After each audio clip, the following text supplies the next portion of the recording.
28 तारखेपर्यंत म्हणजे 2 दिवसाचं सेंद्रिय शेतीचं प्रशिक्षण यात आयोजित करण्यात आलं होतं आपल्या आत्मा अंतर्गत आणि सर्ग या संस्थेच्या वतीने।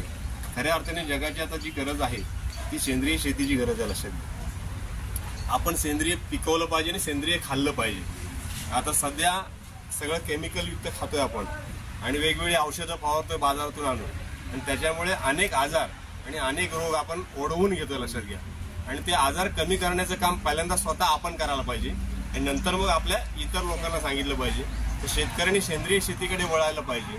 आता मी स्वतः बघा माझ्या घरामध्ये 1-1 टनाची 5 बेड मी गांडूळ खताचे टाकलेले आहेत आणि मी या वर्षापासून ठरवलेलं आहे की संपूर्ण ते मी काय पिकवणार आहे, भाजी असेल किंवा माझं धान्य असेल किंवा कडधान्य असेल, हे पूर्णपणे सेंद्रिय शेतीमध्ये म्हणजे सेंद्रिय खतातून पिकवणार आहे आणि मी स्वतः पहिलं खाणार आहे। लक्षात घ्या कारण विषमुक्त शेती आपल्याला करायची आणि विषमुक्त धान्य आपल्याला खायचं आहे तरच आपण निरोगी राहणार आहोत। कारण आपले वंशज आपले पूर्वज हे 100 वर्ष जगत होते।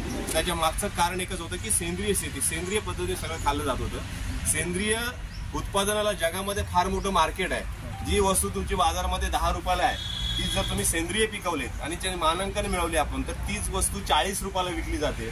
फॉरेन कंट्रीमध्ये मोठमोठे लायसन्स घेऊन जर फॉरेन कंट्रीमध्ये पाठवलं एक्सपोर्ट इम्पोर्ट केलं तर त्या गोष्टीने तुम्हाला पैसा मिळू शकतो।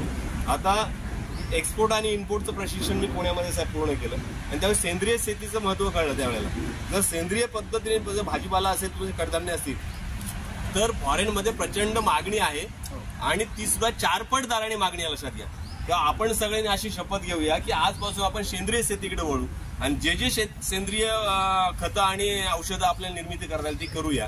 आपण स्वतःसाठी वापरू आणि ती बाजारामध्ये विकण्यासाठी सुद्धा आणता येतील का या दृष्टीने आपण प्रयत्न करूया। आता मी जे 5 बेड टाकले 5 टनाचे मला वाटतं एका वर्षामध्ये माझं 10 टन तरी शेणखत आपला गांडूळ खत तयार होईल।